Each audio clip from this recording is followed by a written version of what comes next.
Namaste everyone. So this is the part two of the India that is Bharat series. So this was the book which I was covering. So I have already covered the introduction part and coming on to the main part of this book.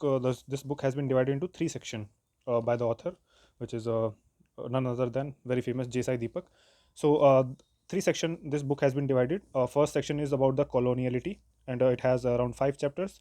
Section not around but exactly five chapters. Section 2 civilization, it has 6 to 9, that is four chapters, and section 3 constitution, it has two chapters.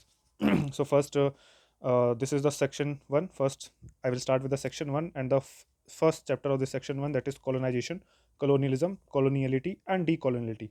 So four terms have been mentioned and language matters. So let us start with the first section, first chapter of the first section. So let us see what Mr. J. Sai Deepak has to argue about this. So in July 2018, the arguments I submitted on the behalf of female devotees of Swami Ayyappa before a constitution bench of the Supreme Court supporting the religious practice of the Sabarimala Ayyappa temple were widely reported by the national media. Based on the tone and tenor of the reportage, it seemed to me that the reason the argument received nationwide traction was due to my emphasis on fundamental rights of the DT as a person within the meaning of Article 25, Clause 1 of the Constitution, and second, the very fount of the religious practices observed by and in the Sabarimala temple, which lent the temple a denominational, which is Sampradayik character within the Dharmic fold under Article 26. So these are the two articles that were mentioned by the J. Sai Deepak. In my view, I presented a fairly clear, reasonable, and constitutionally rooted argument in support of the temple's practice, especially on the rights of DT, which was the product of the creative and untiring efforts of a dedicated team that blended the religious with the constitutional. To date, I stand by my legal submissions and see no reason to change my position whatsoever. I say this from a position of clarity and conviction, especially in light of the subsequent endorsement of the juristic character of a deity by a constitution bench of the Supreme Court in the Sri Ram Janmabhoomi verdict delivered on November 9, 2019. Not surprisingly, given the breathless nature of the news cycle and the terminal decline of the facts and nuance in the public discourse, very few media outlets made an honest attempt to understand or unbundle that multi layered argument. Instead, sensationalism defined the headlines as well as the contents of the news reports with a few honorable exceptions. Public reaction to the arguments too were mostly in the extreme, with almost no room for a middle ground, which perhaps says a lot about the times we live in than my own argument. The more predictable jibes like patriarchal and the like did not pick my attention much given the nature of the matter and the dramatis personae involved apart from the sloganeering hue such words have acquired over the years instead of standing for the genuine concerns and issues they were meant to represent in the first place. What I found most interesting was that those who disagreed with me used words such as orthodox, traditional, anti rational, and anti modern to caricature my position. To be clear, I was intrigued not by the criticism itself, which was expected, but by the use of such words as pejoratives to criticize a position that supported a religious institution. After all, I asked myself, was not a religious institution's commitment first and foremost to the object of its establishment, and in the case of a temple to the object of its consecration and worship, namely the deity, and the associated practices and traditions? If yes, why was the traditional being hurled as a pejorative if adherence to tradition was hardly surprising given the religious nature of the institution? Did that mean that the word had acquired a secondary significance that needed to be unpacked and understood better? Okay, so what Mr. J. Sai Deepak is trying to argue here is the word traditional has lost its meaning, which being traditional means follow your roots, but it has been portrayed as something which is backward in nature. So what he is trying to argue here in this paragraph. During the course of several public debates after my arguments, I attempted to pull this particular thread based on my intuitive understanding of the colonial assumptions underlying the use of such words as pejoratives.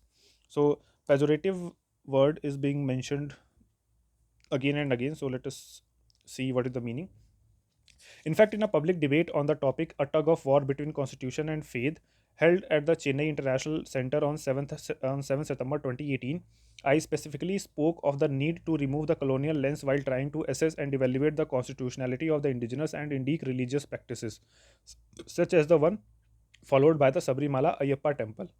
That said, it was only after I started reading the literature on coloniality, colonial consciousness, that I understood the root cause better from the standpoint of an articulable and articulated framework that underscored the relationship between coloniality, modernity, and rationality. For the first time, I understood, based on the literature on the subject, that the terms such as modern and rational, which we use casually and, dare I say, unthinkingly in our daily conversation about the contemporary relevance of the Indic social and religious practices as well in relation to the societal structure of Bharat, had deeper meanings that could be traced to their European colonial origins. The judgment and sanctimony inherent in the use of such terms became apparent to me after my exposure to coloniality. But then, what exactly is coloniality, and how is it different from or related to colonialism and colonization? What is the specific historical context in which these terms must be located, and is their use limited by and to such context? So, colonization, as understood by scholars, refer to a process or phenomena by which people belonging to a nation established colonies in other societies while retaining their bonds with the parent nation and exploit the colonized societies to benefit the parent nation and themselves. Simply put, the process of establishing colonies is called colonization, and the policy of using colonization to increase one's footprint is called colonialism. Colonialism. At least four forms of colonialism are recognized, namely exploitation, colonialism, settler colonialism, surrogate colonialism, and internal colonialism. The first two being the most well known. In exploitation colonialism, the colonizing group treats the colonizing territory primarily as a resource to further its economic growth and increase the dominion under its control without actually settling in the colony. In settler colonialism, the colonizers not only retain their bonds with their parent nation but also settle in large numbers in the colony and take over all aspects of the colonized society, thereby reducing the natives to a secondary status.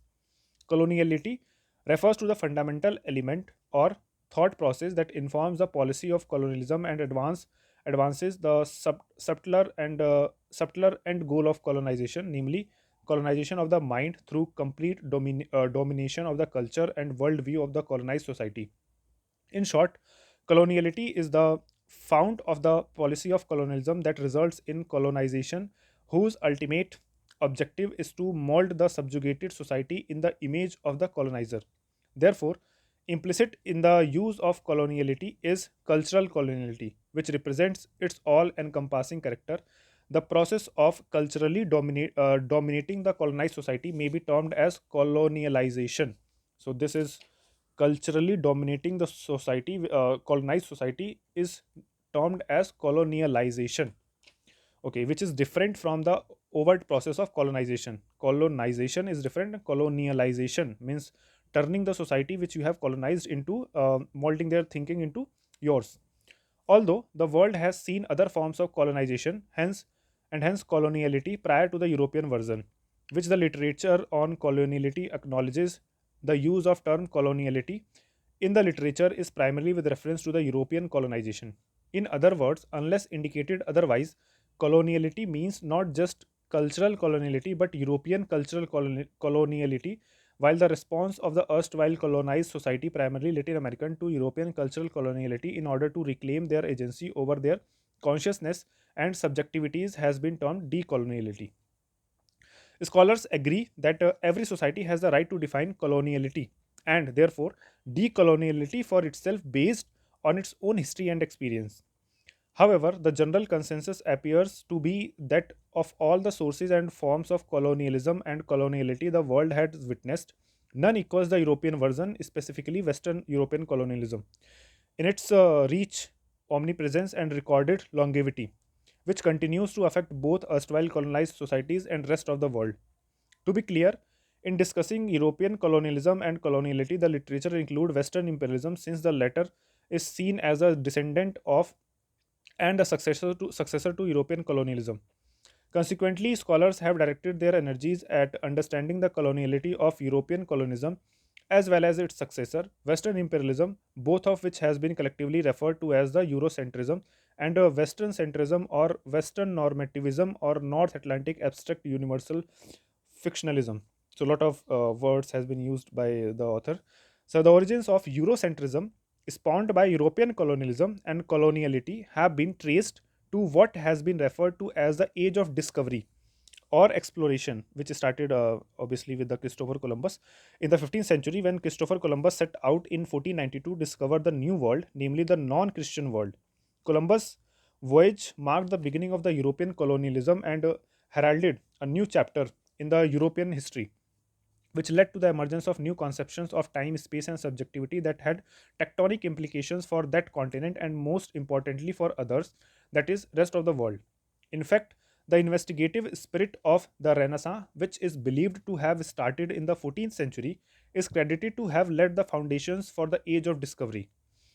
The Age of Discovery significantly overlapped with the Renaissance, which was followed by the Reformation, leading the Treaty of Westphalia in 1648, which was in turn followed by what is treated as the zenith of European civilization, the Age of Enlightenment, Reason, and the Industrial Revolution.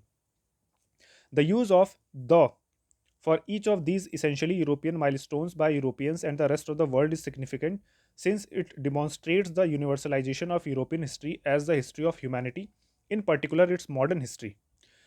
Specifically, the period between 15th and 19th centuries is believed to have given birth to modernity and several modern concepts that and ideas that are unconsciously accepted not only by Europe but also the rest of the world, including erstwhile colonized societies which proudly, albeit unfortunately, based their contemporary discourse on such modern ideas.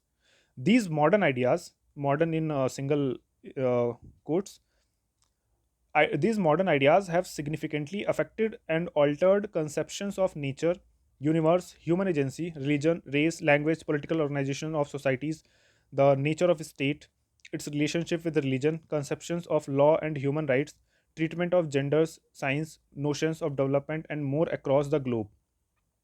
During the period of colonization, European provincialism on each of these facets of life was introduced, rather imposed, and universalized in colonized societies, thereby replacing indigenous worldviews. Since all of this has been traced by scholars to Columbus expedition of 1492, the expeditions and its significance for world history has engendered a raging debate.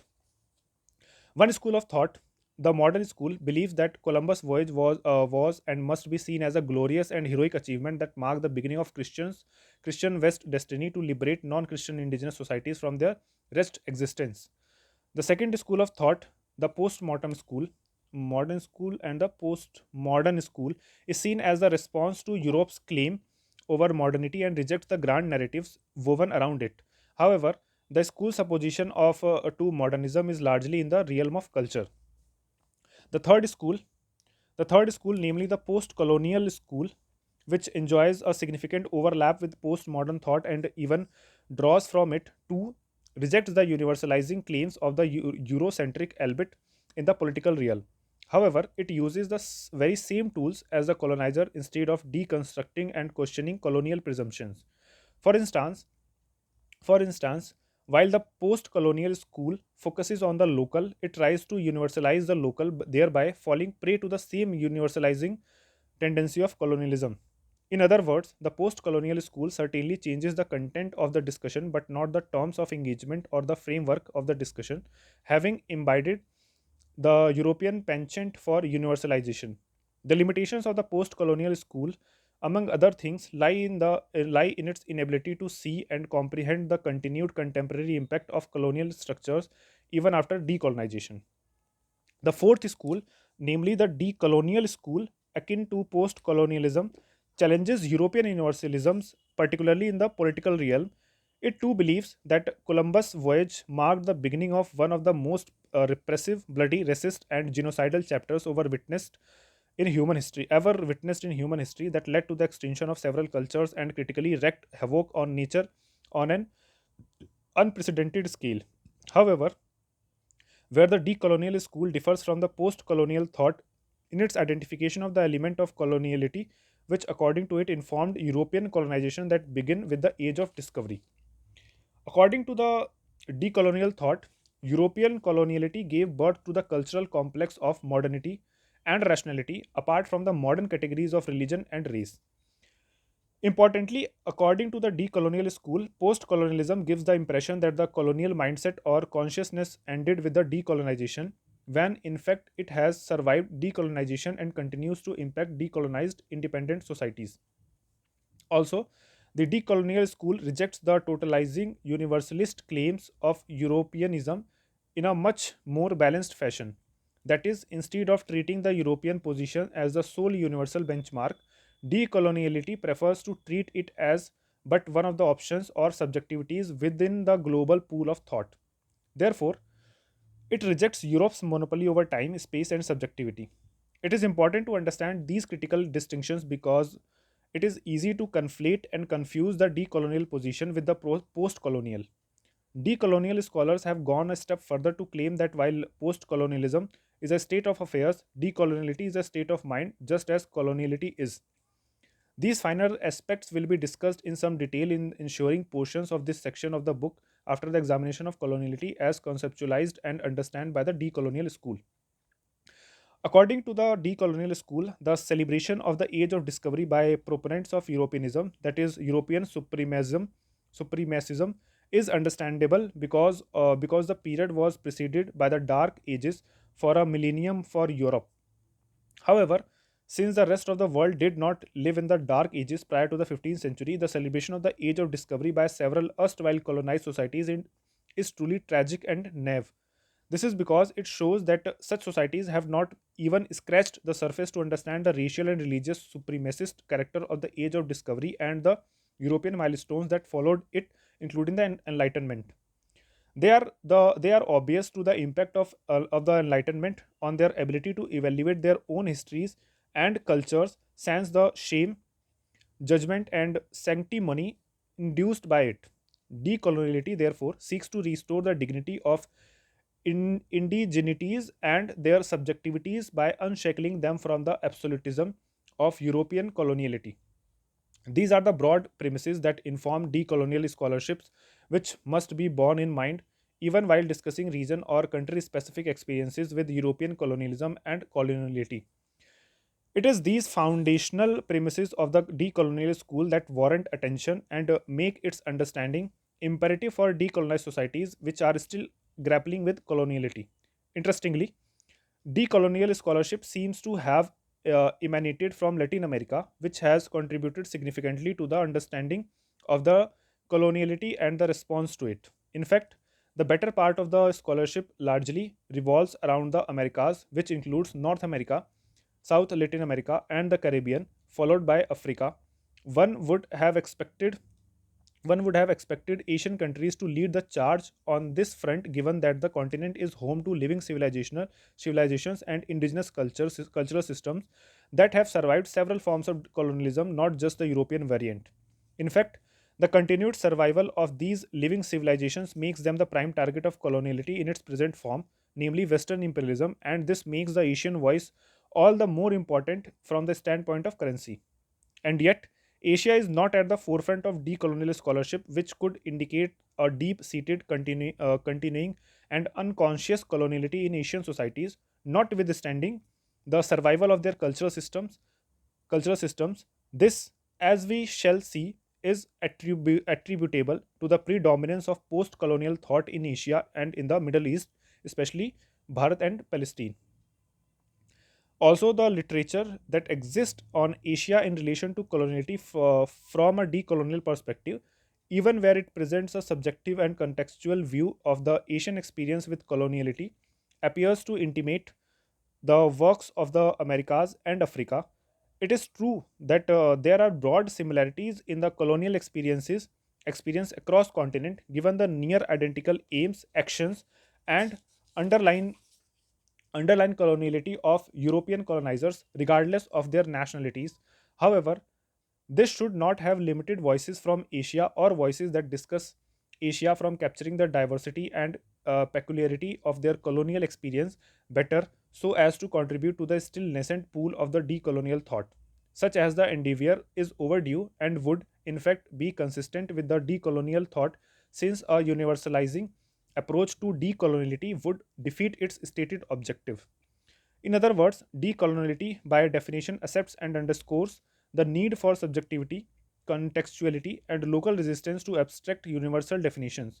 This is precisely why societies and civilizations of Asia can and must craft for themselves their own definitions for coloniality and decoloniality without being fettered or limited in any manner by the experience and conclusion of the Americas and Africa.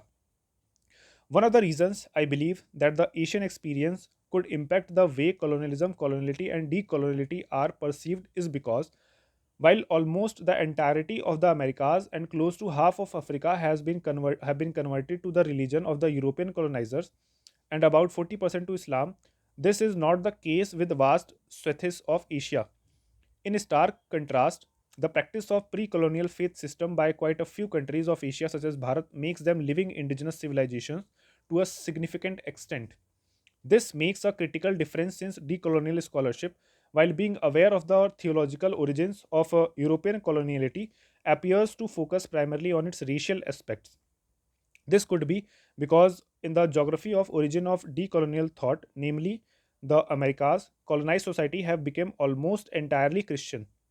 In other words, the preoccupation of decolonial scholarship with race and its reluctance to address religion with the same degree of candor may be attributed to the fact that the regions that have produced much of the scholarship or coloniality so far follow the religion of the colonizers, namely Christianity.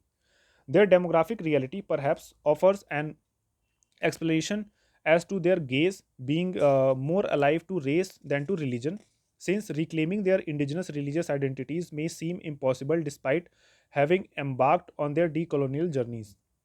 Given the huge Christian settlers colonial population in the Americas in particular, the numbers may not even be conducive for indigenous peoples, even if they wanted to revert to the faith in their ancestors. And if this were not enough, pragmatic considerations such as the highly organized and evangelical nature of Christianity and its status as a global majority have direct and real bearing on the ability of any erstwhile non Christian colonized society to reclaim and return to its roots. These complex realities may explain the predominant focus of colonial scholarship on race as opposed to both religion and race. In my view, the critical theory of race, particularly acronymized as CRT or critical race theory, in some ways may be treated as the precursor to decolonial thought. This could explain the reasons for the scholarship on coloniality being centered on race, which continues to shine a spotlight on the race consciousness of the colonizer, its direct impact on the nature of colonial power, the manner of its exercise, and its myriad, all pervasive manifestations. This is not to deny the existence of some stellar growing scholarship on coloniality that expressly brings religion, specifically Christianity, within its ambit, thereby acknowledging its role in European colonization and in engendering race consciousness. That said, subject to the correction, to the extent I have read literature on coloniality, a significant cross section of the scholarship continues to speak around the issue of religion, bearing a handful of scholars, which could be a hangover from the religion reticent legacy of CRT. To be fair, this could also be because decolonial thought is relatively recent, and therefore the Asian perspective, in particular the Indian perspective, could do a lot to address this uh, this reticence of the existing scholarship on coloniality and relation to religion without being dissuaded by it. This is because, unlike the Americas and Africa, since Asia has managed to preserve its non Christian character to a considerable degree, its contemporary everyday encounters with coloniality are, in a way, representative of Europeans' coloniality's unfinished business in Asia. In fact, the active local resistance offered by the indigenous faith systems of Asia, in particular Bharat, to coloniality and its underlying evangelical motivations, makes the study of coloniality all the more relevant and critical to their existence and survival. Notwithstanding the reluctance of the decolonial scholarship to discuss the role of religion, a reluctance that is hopefully diminishing. I believe that the societies of Asia and the rest of the world do have a lot to learn from the American and African experience with coloniality. After all, the aims and the modus operandi of the European colonization were similar and were tempered only by the local conditions and the degree of resistance offered by different indigenous societies. This could at least present contemporary Asian societies with a decent starting point in their respective original decolonial journeys. It is also important that the Asians ask themselves whether the decolonial approach is better approach for them in comparison to the post-colonial approach. As stated earlier, this question will be discussed in some detail in the section after discussing the various facets of coloniality, including its OET and racial foundations. So this was the first chapter of the section 1, that is coloniality. So we'll try to cover next few chapters in next days. So next chapter is about 25 pages long. So we'll try to cover it very soon. So till then we'll meet with the second chapter. Till then.